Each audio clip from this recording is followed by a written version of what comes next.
আমার দাদার বয়স ৭৫-এর উপরে। সে আমার জানা মতে কখনো নামাজ কামায় দেয় নাই, হজও করেছে, তাবলিগেও গেছে। এখন সে নামাজ পড়ে না ২ বছর যাবৎ। আমরা যদি নামাজ পড়তে বলি সে বলে ৮০ বছর হলে নামাজ পড়তে হয় না। এখন আমাদের করণীয় কি? ৮০ বছর হলে এরপরে নামাজ মাফ, এরকম কোন কথা কোরআন হাদিসে কোথাও বলা হয় না। আল্লাহ কোরআনে বলেছেন, ওয়াবুদু রাব্বাকা হাত্তা ইয়াতিয়াকাল ইয়াকিন, তুমি তোমার রবের ইবাদত করো কতক্ষণ পর্যন্ত? যতদিন পর্যন্ত তোমার মওত না আসে। ইয়াকিন মানে মওত, তোমার মৃত্যু আসার আগ পর্যন্ত তুমি ইবাদত করতে থাকো, ইবাদত করতে থাকো। তাহলে বয়স ৮০ না ৭০ না ৬০ না ৯০ এটা দেখার বিষয় না। বিষয় হলো যতদিন তার প্রাণ আছে ততদিন, যতদিন তার সেন্স আছে, হুঁশ আছে, তাকে সালাত আদায় করতে হবে। ভাইরা আমার, আমাদের প্রাণের নবী মুহাম্মদ মুস্তাফা সাল্লাল্লাহু আলাইহি ওয়াসাল্লাম তার জীবনের শেষ মুহূর্তের সালাত কি ছিল? তিনি সালাতের জন্য তার রুম থেকে উঠে, আপনারা যারা মদিনায় গেছেন মসজিদে নববীতে জানেন, নবীজি সাল্লাল্লাহু আলাইহি সাল্লামের কবর যেখানে, সেটাই তার বাসা ছিল। আর সেখান থেকে তার মিম্বর, এখান থেকে আপনাদের মঞ্চের শেষ মাথা পর্যন্ত, এত দূরও হবে না, আরো কাছে হবে।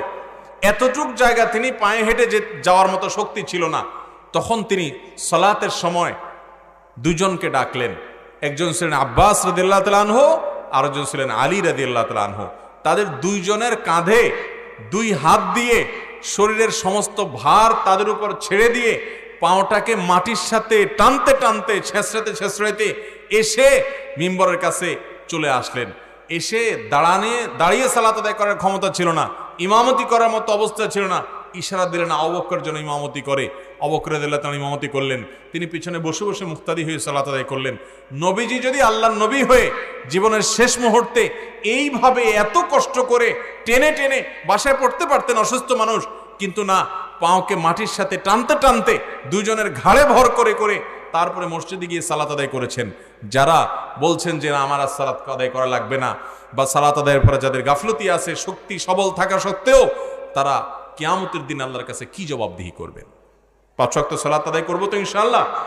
অতএব 80 বছর বয়স হয়ে গেলে আর সালাত আদায় করতে হয় না, এটা ভিত্তিহীন কথা। এমন কোনো বয়স নাই যে বয়সে চলে গেলে শরীয়ত কি হয়ে যায়?